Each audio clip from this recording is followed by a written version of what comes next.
So, folks, I can't believe we're still doing this, but we need another Mitch McConnell update. You know, imagine there's some kind of staccato news, breaking news sound inserted here, and so despite the fact that it's been almost, I think, over a month now since Mitch McConnell went dark, Andy Beshear today still hasn't heard from Mitch McConnell. Not a single thing. Not a peep. You gonna be able to play Governor this clip? Andy Beshear says he still hasn't heard from Senator Mitch McConnell directly.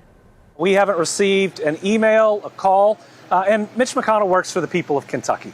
And if any of us couldn't show up to work for a month, we'd have to call our boss. We'd have to explain what's going on and when we'll get back. And that's all we're asking from the senator. And if he can make a call to his political operatives and spend 15 or 20 minutes, call into a news station and spend 4 or 5. Just let people know you're okay. And this rampant speculation is so wild. He has a chance to end it. In a social media post about 10 days ago, McConnell said a fall last month led to his hospital. It's been over a week since he released this photo, and we still aren't hearing about him or from him. That's weird, guys. Hospitalization, and he's undergoing physical therapy. The senator also said he had a mild case of pneumonia while in the hospital. Like, that's what we're getting, right? This is where we're at. This is from yesterday. What's going on today? Mitch McConnell's hometown paper publishes a scathing pre-obituary. The Louisville Courier-Journal published a piece reflecting on the 84-year-old's career, even though McConnell is still alive. Is he, though? Like, is he? Let's take a look. With McConnell allegedly on the mend, I figured I'd go ahead and tell you what I think about him now. When no one can complain, how dare you write that about a dead guy? Man, they love him. What an upstanding guy. Following the unexpected death of U.S. Senator Lindsey Graham on July 11th, it seemed any criticism of the South Carolinian online garnered the same response. How dare you say that about a guy who just died? Seems like it mattered if the criticism was. It didn't seem like it mattered if the criticism was legitimate or not. Whether it was questioning his sexuality while voting against gay and lesbian rights issues, or whether it was his flip-flopping on Donald Trump and becoming one of his biggest supporters. The reaction from Republicans was largely the same. That got me thinking about Senator Mitch McConnell, who was rumored to be dead or on life support or in a coma or whatever, and was the odds-on favorite to beat Graham to the gates of hell in the days before Graham's death. And so, with Mitch McConnell, I allegedly on the mend, I figured I'd go ahead and tell you what I think about McConnell now, when no one can complain, how dare you write that about a dead guy? And honestly, this is incredible. What an incredible way to send off a terrible prince into that good night. You know? He flipped over on his back, no one can get him upright again. Something that I heard another streamer mention is that McConnell has been out and not working for 5 weeks and doesn't have to answer for it, but he keeps getting paid. Other Congress members have done this in the past, yet regular Americans can't just not go to work for weeks and weeks while collecting a paycheck or getting fired. Exactly. You know, like this is insane. This is Republican Party always talks about, you know, welfare queens living a life of largesse off the taxpayer dime.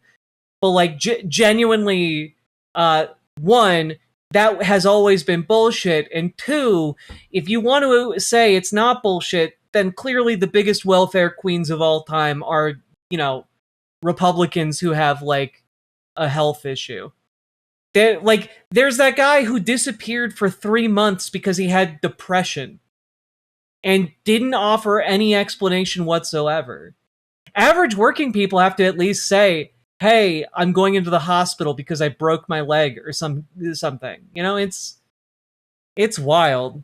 Let me be straight up now. Newspaper staff-written obituaries are not intended to eulogize or lionize the dead. They're intended to tell the truth about the recently departed, or the not yet departed in this case, warts and all. And if you want a glowing remembrance of a politician, read the obituary the family writes and pays to put in the newspaper or runs online.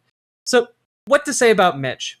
I wish the late Louisvillian Hunter S. Thompson were still around to tell the story of McConnell, the former Senate Majority Leader, when he passes from the scene. Thompson's obituary upon the death of Richard Nixon was a masterclass in truth-telling. Painted Nixon as a detestable person who he was, who nearly broke the government with his lies and his effort to hold on to power at any cost. And, detestable figure. I do quite like this entire thing. I'm not going to read it out to you, but it's worth noting that we're really at the point where people are running pre-obituaries for Mitch McConnell. We are at the point where people are like, well, this guy seems like he's about dead, so I'm going to write my obituary now before people can get mad that I'm speaking ill of him. I think that this is great. This has been your Mitch McConnell update. Nobody's seen or heard from him. He's still not talking to even the governor of the state he represents. And, I don't know, seems pretty weird. Seems like a pretty transparent ploy to try and hold on to power for the Republican Party. And, that's where we're at with Mitch McConnell. So, I don't know. If you got anything out of that, hit the like button, hit the subscribe button, and do consider dropping those subs and donos, folks. And get organized. Join your local Dems. Join your local DSA. Make a good organizing choice today. If you need help, join our Discord. Reach out to GamerG for help with DSA. Reach out to Dragonfly for help with your local Dems. And folks, last but not least, check out ImogeneOlivia.com. Gender euphoric lingerie designed from the ground up for trans femmes. Tested with cis men, cis women, non-binary folks. It is comfortable, sexy, non-tucking lingerie. And we just got a full restock. There is a new color, 2 new sizes. Go check it out, ImogeneOlivia.com. Link down in the doobly-doo. Let's keep on going. Riverboat Deck is going to town. All the viewers gather around. Twitch and YouTube is where she streams. All that content is bursting the seams. Politics, gaming, and plenty more. Her sense of fashion you'll adore. So grab your stuff and hop aboard. We're going straight to Jack's Discord.